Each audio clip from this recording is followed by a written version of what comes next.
shoe leather. You guys have it so easy now. Whenever I talk to Whipple, Bruce the Whipple, he says, these kids don't understand what shoe leather means. I rode buses to meetings. I took trains across the country because I couldn't afford airfare.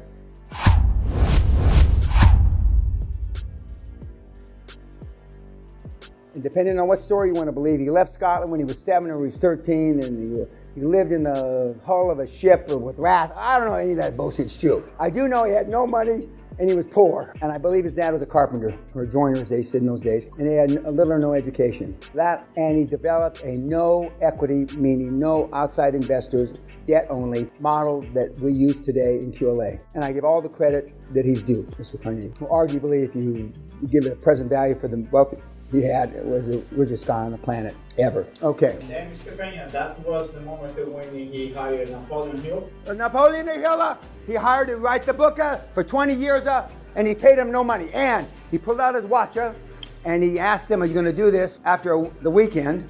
We're talking about the weekend off YouTube. And he gave him 60 seconds, supposedly. Some stories say he made the decision in 26 seconds. Some stories say he made it in 36 seconds. I'll do it. And he spent 20. I wouldn't have taken me 20 years to write that motherfucking book. I mean, are you kidding me? I would have written it in 2 weeks. But he went around and visited all 500. Shoe leather. You guys have it so easy now.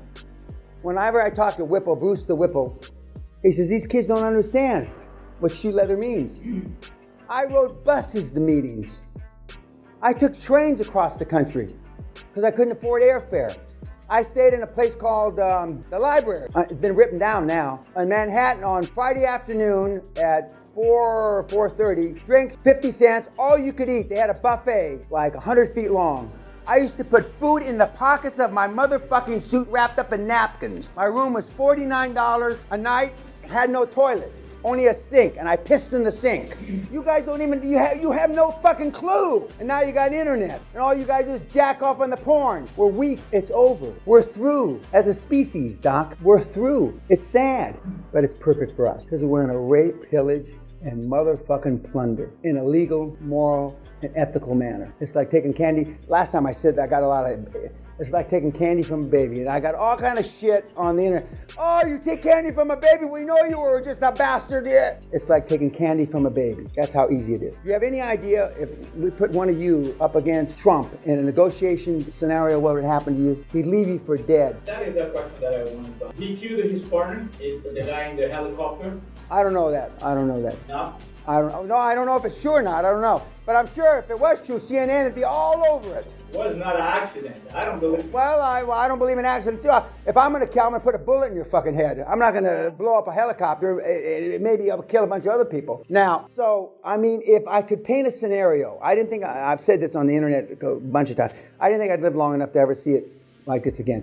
But this makes the 80s look like a nursery rhyme. I'm one of the people that say they fucked up the world finance because I raped, pillaged, and plundered the world in the 80s, which I was part of that group. But I mean, what's being done now makes the 80s look like a nursery rhyme. A nursery rhyme. I mean, in the 80s, if we had money for free, they're giving money away. The lowest interest rates in 5,000 years. And what have you done? Nothing. But you're here. So that's the good news. But when you go out in a week from tomorrow or today, whenever it is, you got to pull the trigger. And just like when we gave the guidelines from Boone Pickens' 90th birthday party, I mean, you got to pull the trigger and don't overanalyze the stuff. I mean, this is, I'm not prone to analysis anyway, but you just got to go out and get the shit done and just pull the trigger time after time after time after time. And then surround yourself with as pristine a board as you possibly can that have experience. You want at least 100, 120, 130 years of experience. That if you have 6 people, that means roughly 20 years apiece, plus yourself, or 7 people. We've got some boards that have 250 years experience. And when you write up your mission statement, we are and we'll teach you how to write all this shit. We're an investment consortium existing of 236 years of transaction experience, quantifiable in $117 billion,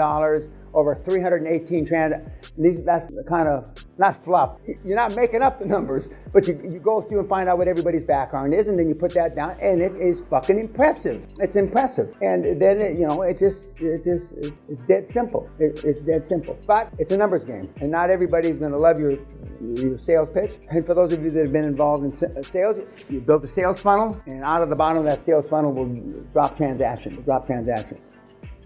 And the more calls you make, the more it's, and there's a difference, and we're going to go through this in the next couple. There's a difference between a prospect and a suspect.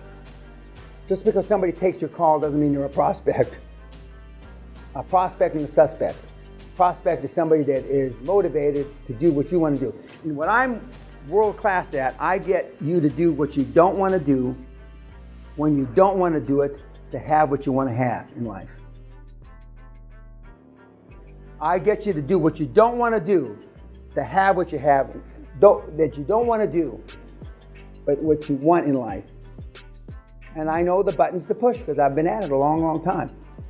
And I've got, a lot of successes. But I've got failures too, but even the failures are rich by the standards of people watching this. Not by mine, but even the failures are rich. I told you about the grape picker from Fresno. I've also got a lettuce grower, and I've got a carnation grower, all in the San Joaquin Valley up in that area. Any questions? Who's my 5 o'clock? Who's my 6 o'clock? Well, they must be one of the group not here. Oh, the guy that left. Okay. Okay, any questions? What do we eat today? In the castle. Okay. Drinks at 7. Dinner at 7:30. You're going to have 2 or 3 movies. You've got, I think, only 2 things to read and a pine on. And the...